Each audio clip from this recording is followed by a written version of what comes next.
Hello, I'm Paul Briley, and you're listening to Off the Comma. I'm a human who cares about supporting other humans. On this podcast, we'll explore all facets of what it means to feel stuck in life. We talk with people just like us who have found themselves sitting on a comma and not knowing where to go next. We'll unpack the experience with them, where they've been stuck, what it feels like, what they experienced, and what they learned. My goal is to inspire you by seeing yourself in others. I believe that when we feel more connected and seen, magic can happen.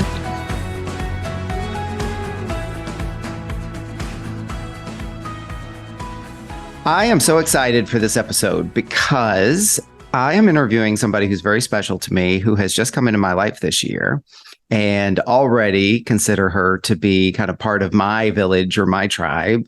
And I'm really honored and excited that she was, willing and interested to be on the podcast today. So that's kind of my little spiel is, very excited to be able to hear this story. And I'm going to turn it over to you, Dell-Amina, and let you introduce yourself. How would you like to be known? And what would you like to share about yourself with people before we get into the conversation? So yes, my name is Dell-Amina. I usually introduce myself to people as Amina, and I've been using an artist name for the past 4 years, Amira Chantel, but mostly I go by Amina.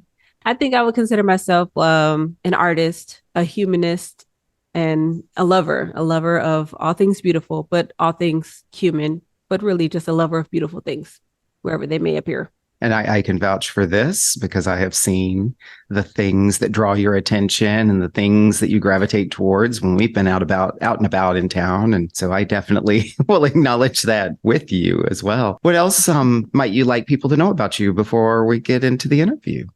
I am a singer and songwriter. I am actually currently working on a bunch of new music. I have a project that's actually ready to be released, but I'm waiting. And I'm working on, I think, 2 more projects that are ready to be released. So I think right now that of all of the things I do, I identify myself the most with my musicianship. So. Well, and you were talking about your artist name, and I think it's important that people know that, and they'll be able to see that in your links, right? That is the name where they'll be able to find your music for now, and that even is a story. But yes, for now, all of my social media, my website, and my artist name and all of my music is under Amira Chantel. That's my artist name. I do think I will return to using my name, Dell-Amina, as my artist name. I started out as an artist under my own name, Dell-Amina, and then I changed to a stage name, and I kind of want to re-embrace my name. So for now, everything is under Amira Chantel. And hopefully people become fans now and then they just follow along. So they're able to just quickly see the new transition when it happens. But either way, you can find me. All you got to do is Google Amina Mwongozi and you'll find me. Like, there's nobody else with my name. And people always Google me. I'm not a celebrity by any means, but anytime I go work with people that know I'm a singer or musician, they always Google me. And even though my music is not under my name, it still always comes up. So you can find me. Yeah, just Google me. Wonderful. And you said I'm not a celebrity, and I wanted to say yet, right? And an acknowledgement for you, Amina, as well, because earlier I said I've seen you and the beautiful things that you gravitate towards. You described yourself as a lover of beautiful things, and my personal experience with your music is your expression of beautiful things, the beautiful things that come out of you. So I just wanted to acknowledge that. So well, I love that. Yeah. Well, I am so looking forward to our conversation today. Like with all of my guests, you and I haven't talked about what you're going to be sharing with us, and I get to learn about your experience with sitting on a comma and getting off the comma fresh, just like everyone else is. And as we've talked about, we'll go through the same 5 questions that we do in every episode. But before we get started, I'd love to know from you, what intention would you have for yourself today? It's hard to know what to expect, but I think that in general, anytime I speak in front of people or sing in front of people or convey any messages, I just think I want to be understood. That's powerful. Be seen, be heard, be understood. So common. So what everybody wants, or what I believe everybody wants, right? So Yeah. Well, my intention is to help you, hold space for that intention, and also that whatever you share with us today, someone out there will hear a little bit of themselves in your story, and they'll feel a sense of connection, potentially feel a little less alone with whatever they're experiencing. And that hopefully that leads them to being inspired and feeling empowered. And that, as I say so often with this part of the podcast, when people feel that sense of connection, that they will treat themselves a little bit lighter that day and perhaps treat somebody else a little bit lighter as a result of that as well. So that's my intention. All right. Well, let's jump in with the first question. So first question is, Amina, where have you found yourself sitting on a comma in your life? Well, since I've already introduced that I'm a songwriter, I think I'll approach this from the perspective of being a songwriter. And I'll say that also because I have told people, and I'll say that I think that the best way you can, if you want to know who I am, the best way you can learn that is by listening to my music. Even myself, sometimes I'll go back and listen to my own music and I'm like, oh, I learned something new. So I think that a good way to approach talking about where I've been stuck on a comma is to talk about it from a perspective, a musical perspective. And that is every writer or anyone who's familiar with a writer knows that people can get stuck in writing. So they call it writer's block. I found that in songwriting, the inability to express myself usually means that at some point I'm not being clear with myself internally about where I am, or there's some kind of blockage that's preventing myself from being able to identify with myself. And I think that is reflected in what's going on in my life at that time. So even if I may not be aware of what's happening in my life at that time, it will always manifest itself in the songwriting process. And that's where I can find myself kind of sometimes being stuck. It's like I'm either being untruthful with myself about something that I'm experiencing, or I don't know where I want to go from here. Like I don't know what I want to say, and I don't know where I want to be. And so I find very often that when either I'm not being honest with myself about where I am in life, or if I'm just not experiencing enough things to have enough to put out, that's where I find myself getting stuck. So well, and so I've already learned something from you, and what I'm hearing you say is that one of the ways that you can identify any type of a sense of being stuck is through your creative expression, and that it shows up for you there very clearly there. And that seems like, and by all means, anytime I reflect anything back, correct me where I'm wrong, but it seems like also, whether intentioned or not, your creative process can also show you exactly where or in what way you might be stuck. Mm-hmm. Yeah. Wow. That's really, I mean, that seems like that's a pretty big deal, especially for somebody who creates things to also put out into the world. So let me back up. So is there a particular instance of this happening, or is there a particular pattern where you notice this happening? It actually is primarily in interpersonal relationships. And that's actually also primarily what I write about. I don't know if that's because of that, but I think that the majority of my being stuck happens in communication with the community at large, whether it's in romantic relationships or platonic relationships or familiar relationships. A lot of that stuck is something like there's a barrier between the inside of me and the outside, and that's where I get stuck more often than not. Like I find that our relationships are reflections of us, and so in coming into relationship with other people, we learn more about ourselves. And the stuck point usually is either I'm meeting someone and learning about them, and I'm learning something about myself that I don't enjoy, that I don't like, or I'm walking up against the wall of, just as we introduced, actually, it's almost a full circle moment right now. When I said I want to be understood, it's like whatever they're reflecting back to me, I'm like, you don't get what I'm saying. You don't get who I am. You are not fundamentally understanding me. And then sometimes I'm being faced with that. Maybe they're understanding exactly who I am and I'm not understanding me. So it's just like a lot of that feedback that you get when you're in community with people. And that's where I get stuck the most.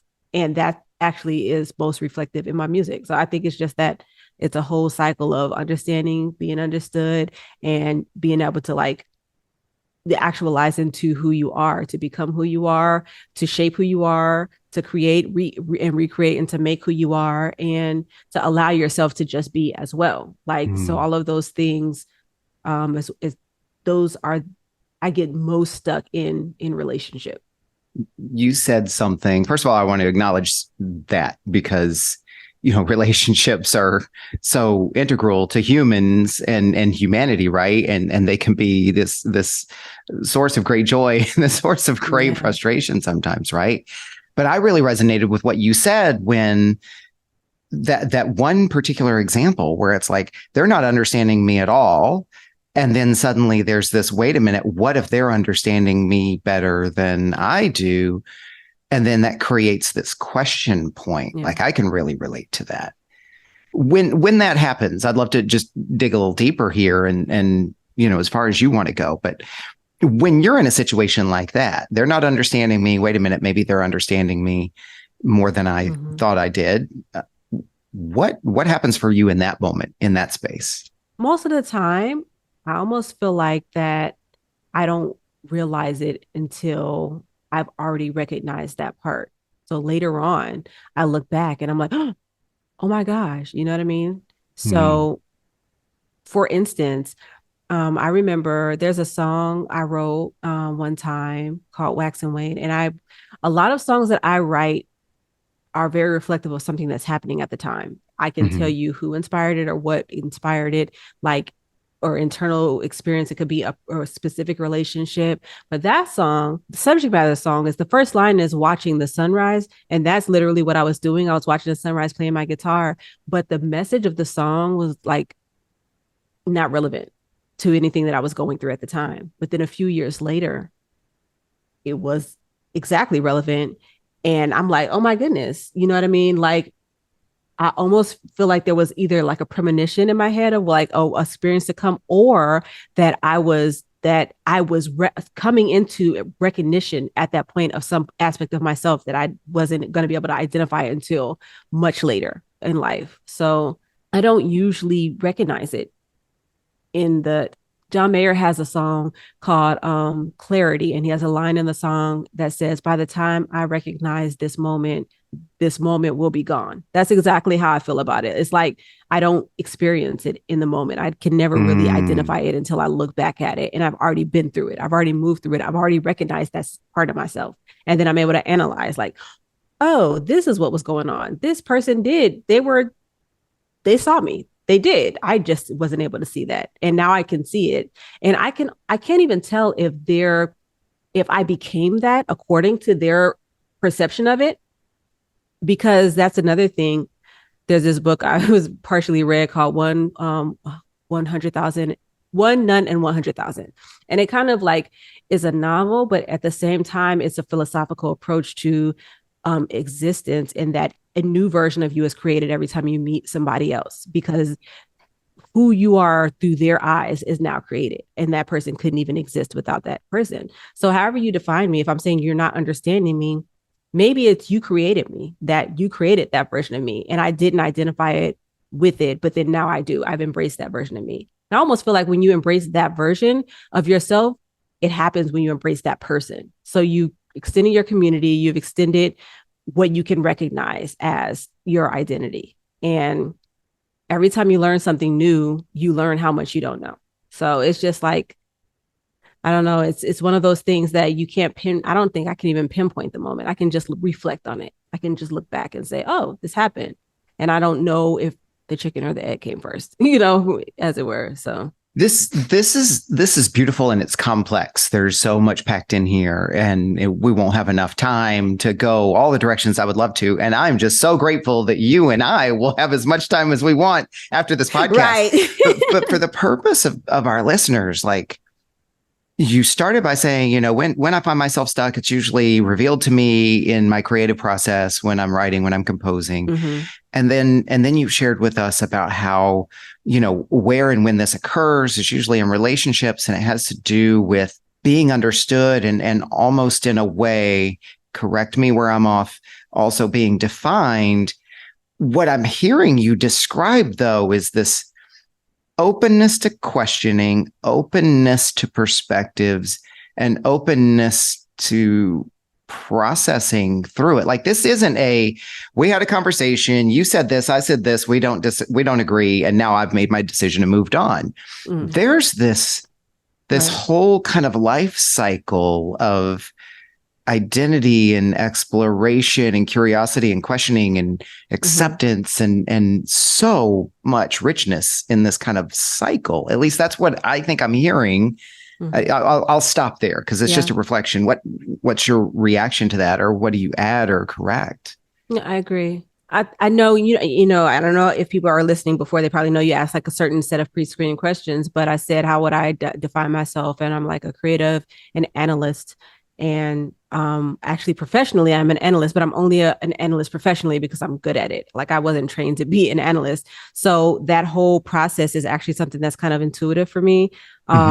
And I'm processing the world and I'm experiencing it and I'm ruminating. And so, like, I've been called an overthinker almost all my life, and it felt like offensive to me. But now it doesn't really feel offensive to me. I got a compliment from a friend of mine because she would bring some questions to me about dating. We'll kind of, you know, she's dating and everything. She'll bring some concerns and everything. And I would give her this rundown and everything. She said, you have a real gift of being able to like help, like, you can see the forest and the trees. You know what I mean? Like, you can, and for me, when I'm looking at like this really very specific, minute thing, you're able to open it up for me. And I'm like, you know, I appreciate that compliment because that's built on the kind of thinking that I do. It's built on the kind of like processing that I do. So that does come back to kind of like haunt me a little bit in some interpersonal relationships, because I think that it can affect like boundaries, because maybe I always think everything is still open because I'm still processing, I'm still analyzing. And sometimes you need to cut and run. You need to not be analyzing. You need to go back and analyze. But that is a big part of actually why I create, because it's a part of my analytical process. And so, you know, a lot of people are like, some people are left and right brain, some people are more logical, analytical thinkers, and some people are creative thinkers. I'm both, all in at the same time. And actually this analysis feeds the creativity, and then the creativity feeds the analysis, and it just kind of cycles itself. You said what I was actually thinking earlier was, it seems your creative process is a form of analysis for you. And the other thing that kind of comes up for me when you describe this whole state, if you will, is analytical, but I don't really hear you describing attaching to the outcomes of your analysis. Like, at no point so far have you said, I make an analysis and then I make a decision and boom, boom, that's it, I'm locked in. Like, it just seems like it's just a part of the process. I haven't always been like that, though. Okay. That's maturity. And that's kind of getting off that comma as well, because the reality about that is that a comma is a pause, right? But that means that you have to go forward, and you can't go forward if you're stuck in a decision. Like, we're not on a period. Period is the end of the sentence. You know what I mean? We're going forward. But for me, I definitely was not always that way. I could make an analysis and now this is a thing, but almost everything is mutable. You know what I mean? Our brains are highly plastic. Like, we underestimate how much we can drastically change our identities. Like, you don't have to be who you were. You can choose to be totally different. And so if I made an analysis on all the information I had, it could have been current and accurate at that time, but I don't have to remain that person. But if I maintain that old data, and if I keep that and keep applying that to who I am now, it's inconsistent. And so I'm always subject to change. Like, I can come to an analysis and I can just like be like, okay, this is what things are, but I don't want to be like that anymore. So if I just got stuck there, it's not the end of the story. We're not at the end of the story, and you never end a story with a comma. So I know I'm not at the end of the story. I love that. Like, I should hire you to do commercials, right? But it's y'all hire me for copywriting. I'm good. Well, we'll get that in the show notes, right? Like, you said this thing about the comma, which I think is just so valuable and so important, because that's what led me here too from my journey, right? Like, this whole message about sitting on a comma and off the comma and so forth is that it is just a pause. It's not the end of the sentence. And whether it's you have to move forward, you choose to move forward, or I've had some guests who say, hell no, I'm sitting on this comma for a little while, I need a break, right? Like, ultimately, though, it's not the end of the story. And it means there is more to be written. There is more to come. And that, how does that affect our view and maybe our sense of hope or possibility, right? I love that reflection that you just shared.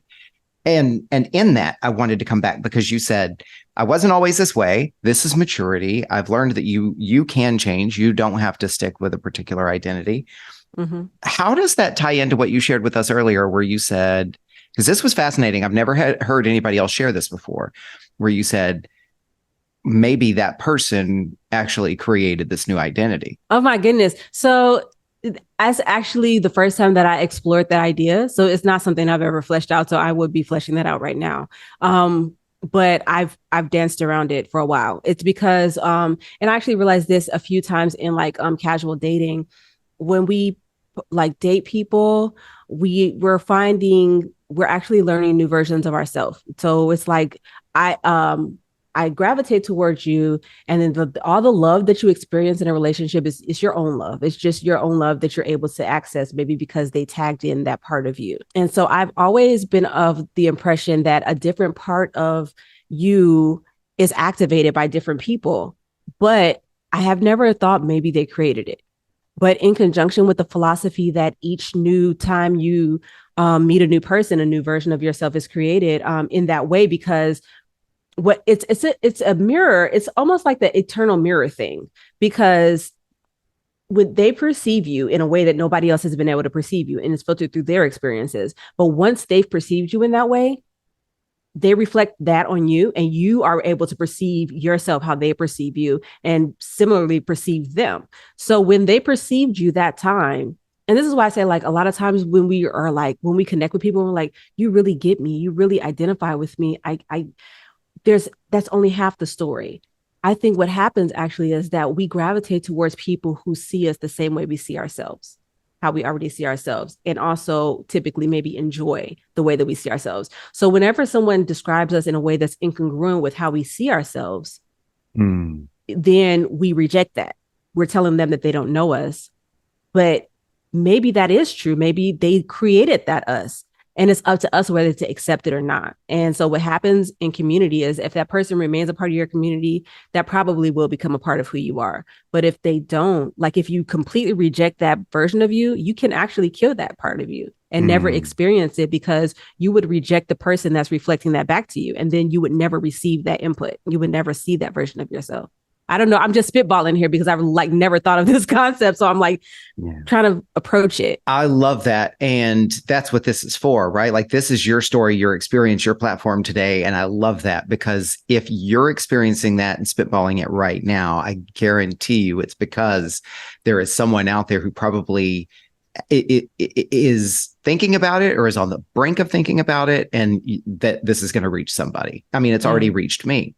This concept of mirrors is such a big thing. And I know it's been talked about in books and literature, time immemorial, and it's really talked about a lot in wellness and mental health circles today. But, I'm a firm believer in everybody's a mirror, right? And like you said, right, the mirrors that look like what we see ourselves as, we're drawn to. The ones that don't look like us at all may horrify or scare us. And I'm kind of the opinion that it's because whatever we see in the mirror, we recognize as us having the capacity for, right? Yeah. And so if I see something that's really attractive in that mirror, then of course I'm drawn to it, because of course that's me, right? Yeah. If I see something really frightening in that mirror, I'm repelled by it. But what we don't really celebrate as a culture is that too is possibly you, right? And so what I'm describing, though, what I'm hearing you describe, Amina, in this concept of I am created by and or enhanced by or built by all the relationships in my life, that I think is an important distinction for me to ask you is, it sounds like in what you described, though, you continue to have the agency in the identity that gets built through these relationships. What you're not describing is, every time I meet somebody, I kind of take on their traits and I don't know who I am. That's not what I'm hearing you describe. I'm the editor of my story.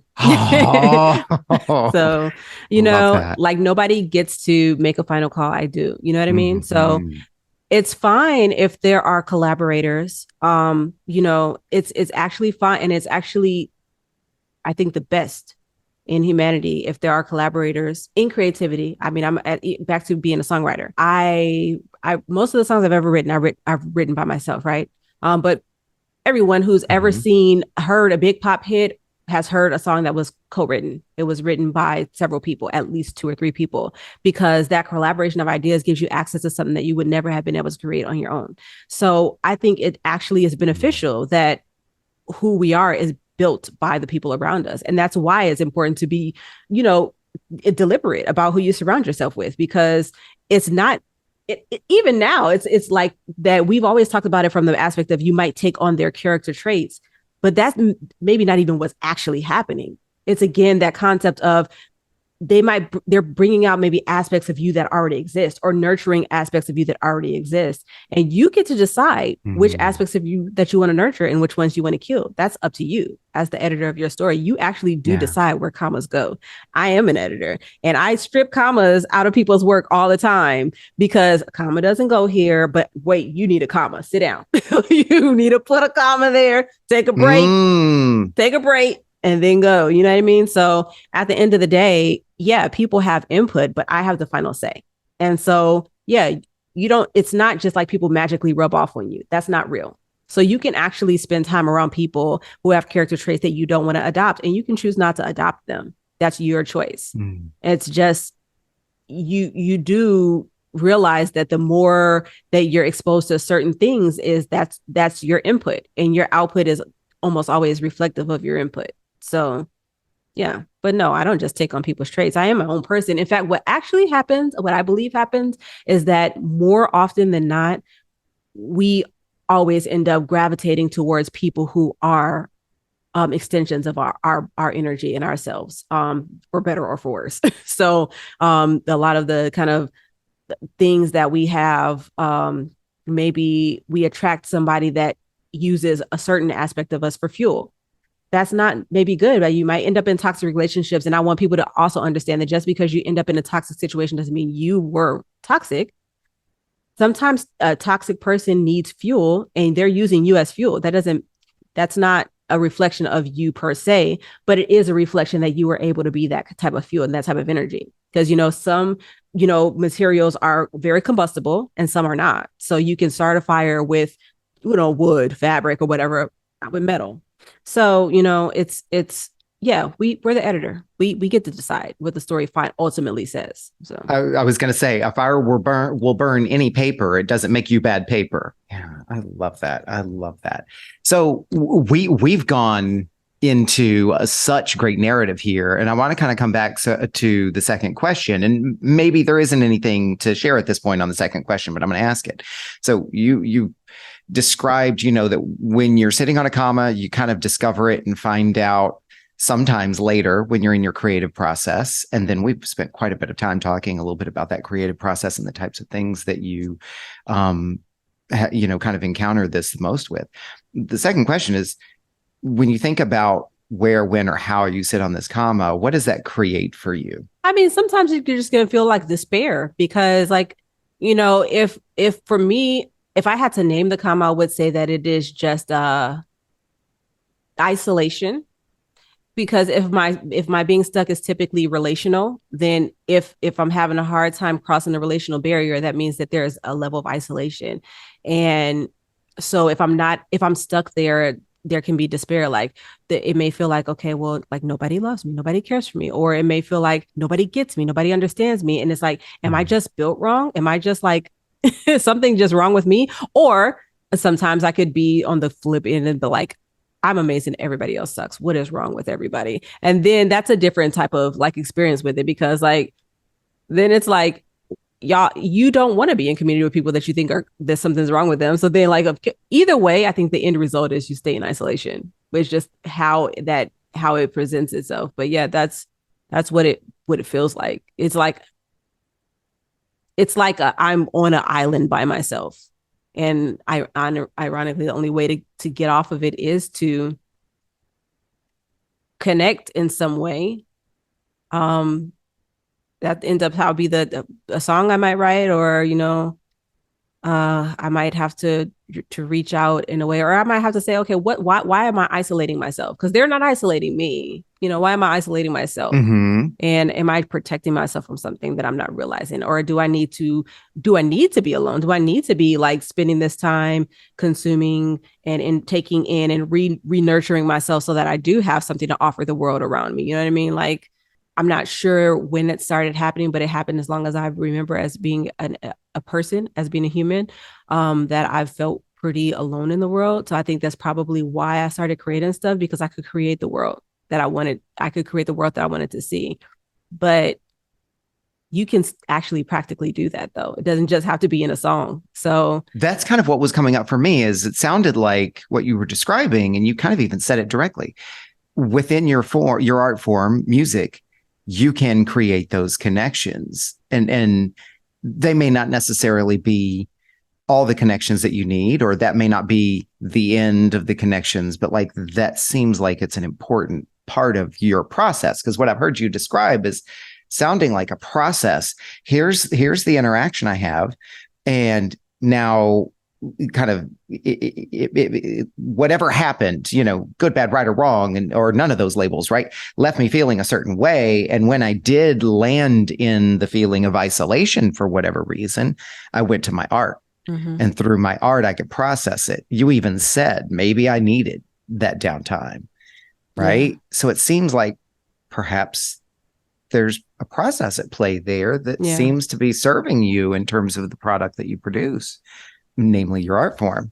Yeah. I've always been a creative person. So when I was younger, I would write books, and then I actually thought I was going to be a novelist when I was a kid. And then I used to draw, I used to paint. So I would write stories and I would illustrate them as well. And then I started writing essays. And so I would just write essays. And so I remember some of one of the earliest books I wrote was like a loose like interpretation of the story of Venus, the goddess of love. So I think I was always searching for that same thing, and it just to be loved. And then the first time I wrote a poem was when my grandma died. And so I started writing poetry at 18. And then the first time I wrote a song was a little bit after I got divorced. So it's like every time that I had a big like experience that maybe I couldn't process internally, would be how I processed it. And also, like I said, I would reflect back and I would listen to older songs that I've written. And I've actually learned a lot about my values from things that I've written, because I'm like, oh, okay, this is something I believe that I didn't know I believed. Everything I write is not true to fact. Like some of it is a fictionalized version of facts, but still that tells me what I value, because if I fictionalized it in that way, that's something that came from inside of my head. When I left a relationship with a person who I'm about 98% sure was a narcissist, I did a lot of research on narcissism. And I also was like for a while, like falling for a lot of people who I don't think I liked them. They didn't like me back. So I was really trying to understand the phenomenon of love, of romantic love. But then it led me down this rabbit hole of research of just the psychological beliefs about what love is, and is it a real thing? Is that some say it's an emotion, some say it's actually a drive, like a hunger drive, in that way that a drive it is different from an emotion in that it seeks you, it makes you take an action. So a drive for hunger will make you take the action to feed yourself so that you sustain life. So that there are some psychologists that believe that love is a drive. It's something that makes us make decisions to preserve the life of humanity. And then some psychologists say that love, especially romantic love, is a creation of society, and it's not a biological impetus. So, I mean, I was trying to be scientific with it, trying to figure out what love was. Does it exist? Am I capable of it? And as I was doing that research, I was writing a lot of songs about the kind of love that I would want to experience. So I would write these Well, I started writing most of my songs at first were really heartbreak songs because that's all I was ever able to experience. But then I started writing these amazingly beautiful love songs. And I realized looking back, I've never experienced a love like this, but that is what I want it to be. So I wrote my story. So now I've written my story. I know what love looks like to me. If I'm going to experience it, it needs to look like my story. You know what I mean? Like I wrote that already. I know what I want it to feel like. And so I think that each time I would write, I was creating the world that I was creating the world as I wanted to be. I was shaping the world as I wanted to be. But the interesting thing about music is you are not only theoretically shaping the world, you are physically shaping the world because you're physically shaping sound waves. Even now as we speak, you are. But I'm just speaking now and affecting certain frequencies because there's only certain frequencies that I'm even using right now and talking. When you create a song, and if you're creating melodies and then you're creating harmonies and you have all of these harmonics and stuff, and then you have different instruments that have different timbres, you're literally affecting the physical world. So I am creating the world as I want it to be, like in a very physical way. Now that is not maybe translate into the fantasy where like now, it's like now the world exists in that way, but you never know. Maybe it does. Maybe it could, because when I moved to Sacramento this last year, I said verbally to all my friends that saw me off, I said, I'm going to be a new person when I go there. I'm going to do different things. You're not going to recognize me. And I said that with my words. I physically moved air around. I've changed the physical world, and I am a different person. I am engaging with the world differently. I'm able to see things differently. I've made different decisions. For me, I'm happier than I've been in decades. And I don't think that it's a coincidence that I decided I'm done with that and I shaped the world by my song. Like, I love every part of that because there's so much wisdom in there for yourself. As you basically said, you're creating this for you, but you don't have to be a musician. You don't have to be a painter. You don't have to be a chef. We're all artists in some way, and we can all, you didn't use these exact words, but it's exactly what you said. We can speak our reality into existence, and we can speak a new reality into existence. Absolutely. It's one of the things we really support people in coaching spaces is we don't give you the answers, but we help you make declarations, right? And state the outcomes that you want and state how you're going to go get there and state intentions. And it's each of us as individuals can do that. Say it out loud, right? And the power that it has. Yeah. The thing that separates humans, our consciousness, the things that separate us is not really consciousness. It's the ability, it's consciousness because consciousness creates its ability, but it's the ability to agree upon a story. So that's what makes societies and cultures and things like that. You agree upon a story. We all agree. So like other animals are just fact driven. You know what I'm saying? If there's not a banana there, you can't tell them there's a banana there. But you can tell someone there's a banana there and you can lie. I mean, like there's a movie called The Invention of Lying. Have you ever watched it? No, I don't think so. Okay. It's going on the list. It's an amazing movie. But it's essentially set in a world where lies had never existed. So everybody only tells the truth and that one person was able to lie. So they're basically able to now say things that exist that don't. But that's actually the fundamental thing that makes us human and why we are organized. Like I think it was a TED Talk. I'm gonna find it and I'll give it to you at another time, and you can probably share it like on your email list. When you share your newsletter, you can tap back into this and you can elaborate because it's really cool. It's like the reason why humans are such a predatory force against all other creatures is that we do agree upon a story. Like you can tell 1,000 men to go sign up for the army and you can give them a purpose and they can do whatever, and nothing that you tell them has to ever be true, but we've agreed that this is the story and this is how we're moving because of this story. And so like that being the thing is that that's how you can change your life, is to tell yourself a new story. Like being a new story. I love fairy tales. I watched Once Upon a Time, and it's like a real life retelling of old fairy tale stories. But like at some point, they would just write the story over. They would write a curse. Somebody would want to change their part of the story, so they would write a curse, and everyone's story changed. And like write a new story. Like you never. Yeah. It's not just a way to get another season out of a show on TV. Like you can literally get another season out of your own show, out of your right? life. Yeah, come on. Main character energy. Yes, I love Main it. character energy. So our third question is, when you look back at what you've described and your process that you go through when sitting on a comma, like what has changed for you as a result of sitting on this comma? Well, I think I've become I don't find myself to be as isolated as I ever used to be. And I feel like that that I don't think that I could have really gotten to this part of my life if I hadn't taken that pause and kind of reflected on where did I just come from? How did I get there? How did I end up at this place?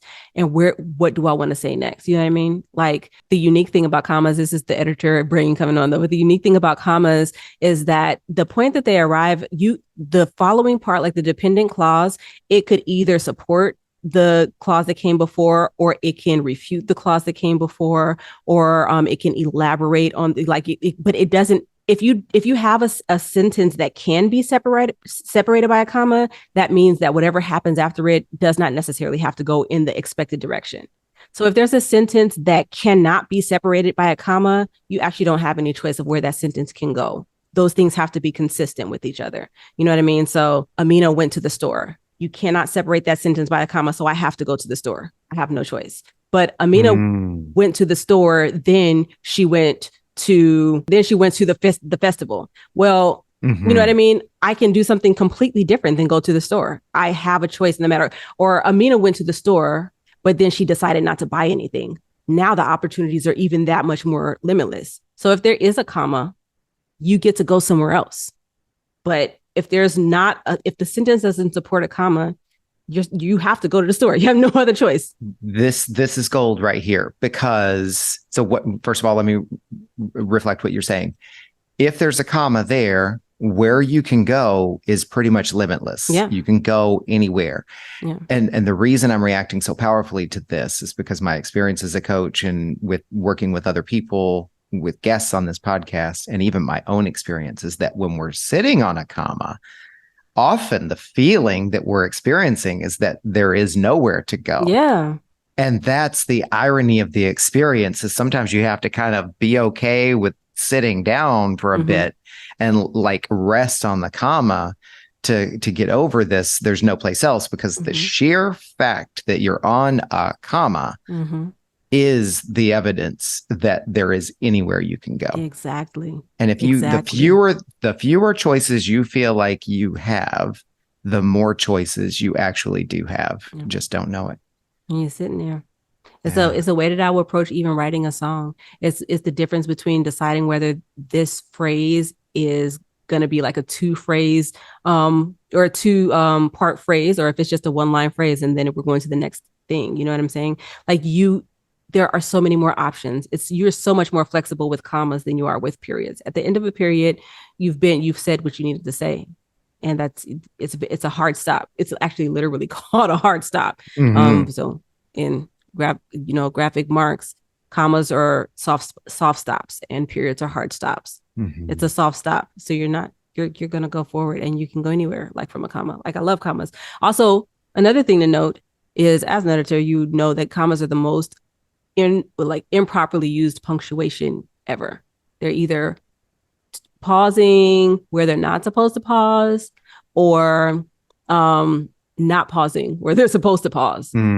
So I actually love your podcast. In fact, it's just because the whole topic is like, there's so many things you can extrapolate just from just being on or off the comma. Like it's just so much that can be said. People will resist the commas, right? Because our society says no slowing down, no stopping. And if you're stopping, you're stuck. So people resist the commas to begin with. And then one of the big debates, as you've already said, internally in our minds is, should I keep going? Is there something else I'm supposed to be doing? Or wait a minute, do I need to just like slow down and take a rest? The point is, until you decide whether that comma is in the right place, when you're on a comma, you do get to look at it. Yeah. Like edit. Edit doesn't mean fix it. Edit means look at it, study it, and just determine if it's serving you, right? Or the story, if it's serving the story. Yes. Because it's not Yeah. just you, it's the grand scheme. Like, I mean, we could just worry about how things are serving us, but we just still always have to be aware that we are a small part in a greater society. Like, so you don't really just get to serve yourself, but you do get to be the main character of your story. And you do want to serve the story. Like, don't you hate when you're watching the show and you watch a character like progress, and then in the fourth season, they completely kill the character arc? So you want to serve the story. You know what I mean? So that's where you decide where to put the comma. It's not about the individual. It's not about the character. It's about the story that you were telling, that you want to tell. Don't serve yourself at the expense of the story. That's such an important reminder. That's such a beautiful and important reminder, because it's easy to get caught up in our own agendas and our own outcomes and in our own points of views, worldviews, and perspectives. And I don't believe what you're saying is that everybody should sacrifice themselves and but it's like, well, I was just listening to something else today. Oh my gosh, I think I commented on it, but what was it? It was one of my friend's LinkedIn posts, and I don't remember the details, but the point was that the thing that you may be holding back on because you don't believe it's like accepted, this part of you, right? Maybe it's a trait, it's your humor or your feelings or whatever. That thing that you're withholding isn't necessarily just that you need to bring it forward because it will serve you, but other people probably are desperately waiting for you to bring that forward. Yeah. I have a song called Amira's Song. I've not recorded it yet, but I played it live. The first time I played it live, I never wanted to play it live because it was a factual story about my abuse. And I never wanted to play it because I could be practicing the song and I would start crying, and I didn't want to cry in front of anybody. But I played it in a writer's room one time. And someone came to me afterwards and she was like, this is what I needed to hear tonight. And I can't tell you how much I needed this. And if nobody else in the world ever heard that song again, and that was the only person that heard it, the person that heard it needed to hear it, and they got it from me. And it was my telling my story, So it's not just for you. And I laugh about that. I did an interview because it was about a song that I wrote. And it's like, the question was, how do you balance, dealing with your own story, but also like acting in a way as an avatar for the other people who are going through it? Where do you think your social responsibility lies? It's not just as a songwriter. We all have a social responsibility to each other, that we do no harm, that we, help to carry each other's burdens, and that we share. And I guess, like, here I'm coming back to relationships. That's the biggest thing for me. Philosophically, I consider myself a humanist. And so everything I'm thinking about is how do we reduce harm for humanity? And all of that means I don't believe in self-sacrifice, because why are you harming yourself? So when I'm saying to not advance yourself over the story, I'm also not saying to sacrifice yourself for the story either. You know what I mean? Right. Do no harm. Not just don't harm other people, don't harm yourself either, So, well, it sounds like what you're saying, to go back to your earlier metaphor, is edit your own story and edit it proudly, and be aware of the fact that your story doesn't exist in a vacuum. Your story will impact other people too. Exactly that. And so kind of, in fact, your story is impacted by other people. Yes. Like your story didn't happen by itself. Like you didn't come to exist without the input of other people. Yeah. Okay. So one more question, and then we'll go to our last one. So I think you've already shared a lot of this, but I'll invite you to add to this. What have you learned about yourself as a result of sitting on this comma? I learned that I am a realist, but I'm a hopeful. I've learned that I am tenacious. I think a lot of people have used certain excuses of things, that ways they've been harmed and things that have been done to them, to be bitter, to be angry, to close themselves off to the possibility of community, to close themselves off to the possibility of love. And the thing I celebrate the most about myself is that I just dust myself off, like, okay, we're getting up again. I'm getting up. Here's my love. Try not to hurt it this time, So the thing that I've learned the most is that I almost think that I value the most in life. I didn't choose to be here, but since I have to be here, the thing I value the most in life is our interpersonal relationships and being able to have true strong relationships with people I believe see me and people who I believe reflect the parts of me that I love the most, and that I will seek that no matter what happens. I might have to take a break, I'm gonna have to dust my wounds, but I'm gonna get out there, I'm gonna seek that community. I've learned that about myself and I love that about myself. Like, it's my favorite thing about myself besides my gorgeous looks. Yes, it's people will see that in the thumbnail, but unfortunately they won't get to see the video, but I get to enjoy That's it. too bad for them. I know, right? Yes. I think, I love I love that I'm gorgeous as well, but it's low hanging fruit. Like, I did nothing to look like I look. My parents had compatible DNA and it just worked out. But when people make compliments to me about my capacity for grace and my capacity for caring and my kindness, like, I'm over the moon. I'm like, thank you. You could have said nothing kinder to me today. You could have given me $100 and it wouldn't have meant as much, Well, but it's also evidence of you continuing to speak into existence that which matters to you and is important to you, right? So even when you say, I look good, well, everybody should be able to say that. Everybody should say that, right? Because we're speaking that into reality, speaking it into existence. I will hope everybody likes what they see in the mirror. And if you don't, try a new eyeliner. It's a comma. It's fine. Yeah. And it's a comma, right? Yeah. It's not a period. So many of us look in the mirror and see periods. Last question. What does getting off the comma look like for you? This time, the best thing I can say is I would love to know myself well enough to easily find my tribe. Well, and that also seems to tie into and bridge the arc back to your intention, right? Which is being understood. So knowing myself and finding my tribe and tribe of people who understands me as well, it sounds like. Yeah. I think that's that fundamental aspect of being understood, is being able to understand yourself, but also being able to understand other people. Understanding is one of those things that you get more of the more you do. Like, you have to understand to be understood.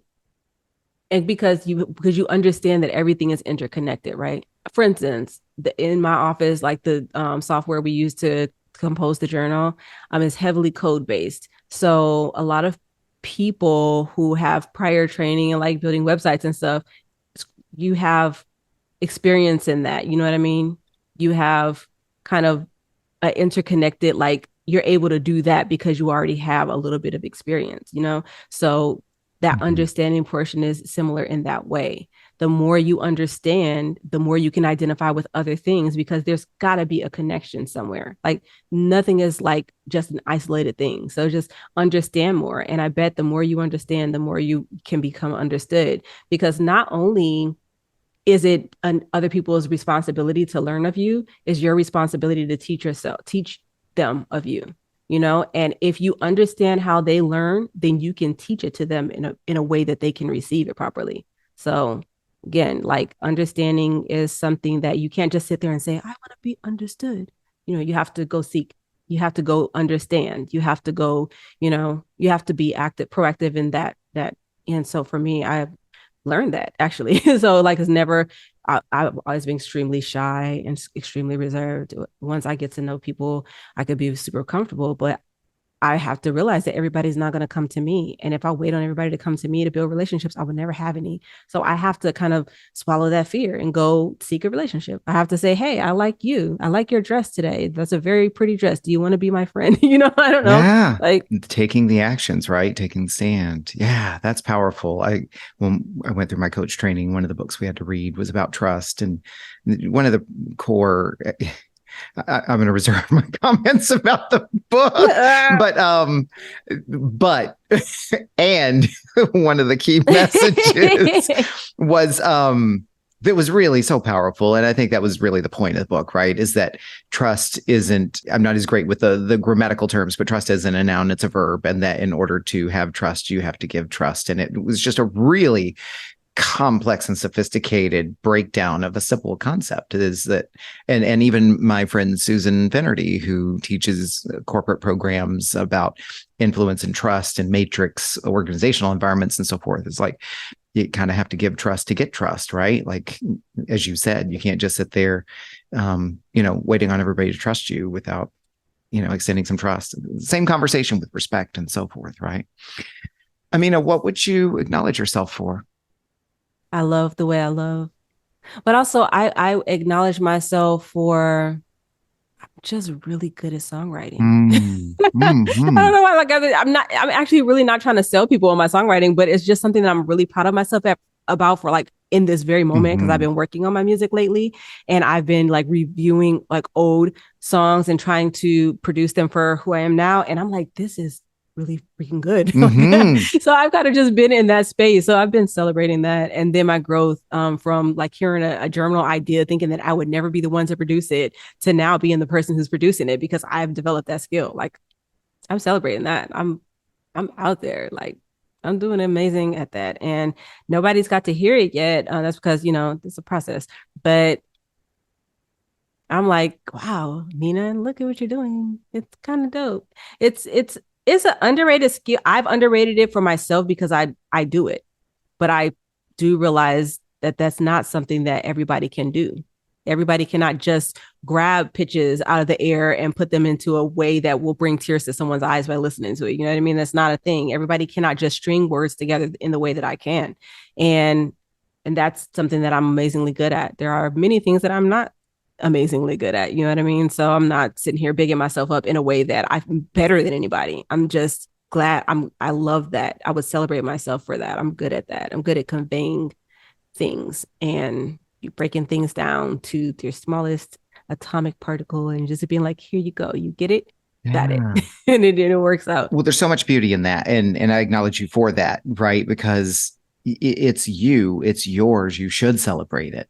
Right. And if everybody could celebrate the things that they bring into this world, then, imagine what we could be as a people. But this is you, your platform. And you even said earlier, one of the first things you shared was that, it can be years later and I listen to my music and I still learn something new. And that's amazing. That is wonderful. What a wonderful gift to have.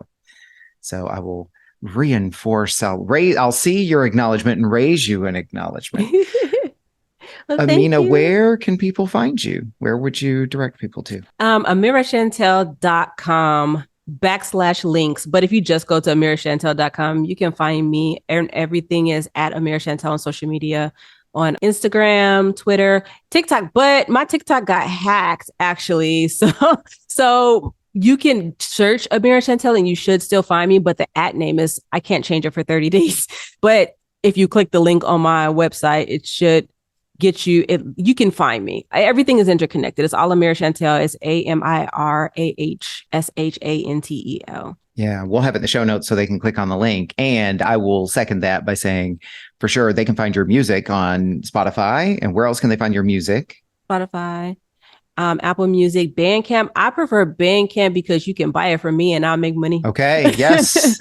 Almost all of the songs are on Bandcamp, but I think my last single haven't put up yet, but I'm hoping that by the time this gets posted, it will be on Bandcamp. But yes, Bandcamp is where I prefer people get my music, but you can also get my website as well, AmiraChantel.com. But Bandcamp is a lot easier for me to upload. So it's probably more music on Bandcamp than in my website. But yeah, I always say Bandcamp, but if you just want to stream it, I never tell people they have to buy my music. Like, I want you to have it, even if it's for free. But then if you want to give me some money, costs a lot of money to be an artist. Absolutely. So. Yes, absolutely. Absolutely. So yeah, the call to action from Amina and from Paul, like definitely go where you can support her financially and go where you can enjoy this wonderful music because it really is beautiful. Acknowledgements. So I do this on every episode with every guest, and I extend the invitation for them to not only have spent this time talking about their own experiences and their own stories, but also who might be important to you to lift up, to boost, to promote, and give voice to somebody else who maybe isn't always getting the recognition they deserve. Who would you acknowledge? A shout out to my candle lady. Beautiful candle company called Amethyst Soul Home. I have been buying candles from her for a few years, and she is just one of the sweetest people. She writes these sweet notes on the card, inside the candle thing. She makes these amazing fragrances. She actually just came out with 2 new fragrances last month, and they burn so clean, and the fragrances are so unique. And again, I have a thing about buying things from people, and not corporations. And so we talk on Instagram. Like, she's a person, she's a black lady, live in LA, I believe. So, Jolene Williams, yes, very sweet. I'm like, when I tell you, she's just one of the sweetest people I've encountered. My candle lady, she keeps my home smelling fresh, and buy candles from her, please. Support her. I was outside of Drip Espresso. The first day I checked out Drip Espresso here in Sacramento, there was Berry and Thyme jam maker outside. And so both of those places too for me, but Berry and Thyme jams, when I tell you those are some of the best things you'll put on your tongue, it's like, somebody made it with love. And again, I like supporting people, not corporations. So I love Smuckers, but I would rather buy Berry and Thyme. And I know, and I'm not getting paid for this advertisement, guys. This is like real. See? Ask Paul. And I've had these jams too. So Erin sells at the Sacramento market, but you can also buy on her website. It's going to be, the links are on the show notes. And a shout out to these powerful, because what these all have in common is these are Black women owned businesses. So we've already given a shout out to Jolene, but also a shout out to Erin at Berry and Thyme, and Jasmine, Kiona, and Taylor at Drip Espresso, which, by the way, I just recorded an episode last week, and that guest, Cammie, also shouted out Drip Espresso. Well, Amina, thank you. What just a rich and just insight-packed conversation, and your story is amazing. Thank you for being on the episode. Of course. Thanks for having me. It's good. It's good stuff. And you've been watching me sitting here writing notes. Obviously, part of it's for the show notes and part of it's for my own journal prompts. So, yes, ma'am. Thank you for being on the show, Amina, and have a wonderful rest of your weekend. And I will personally be talking to you very shortly. What an honor it is to witness these stories from these amazing human beings, and today's guest was no exception. I invite you to think about what you learned from this conversation. What stood out for you? What challenged you? What inspired you? And I encourage you to write it down in some form of journaling and reflection. I can't tell you how magical it can be to set aside your expectations and just let your thoughts flow out of your head and onto paper. You don't have to have an agenda. You don't have to do anything with it, but you can be amazed at what comes out of your thoughts and onto paper and what that can do for you.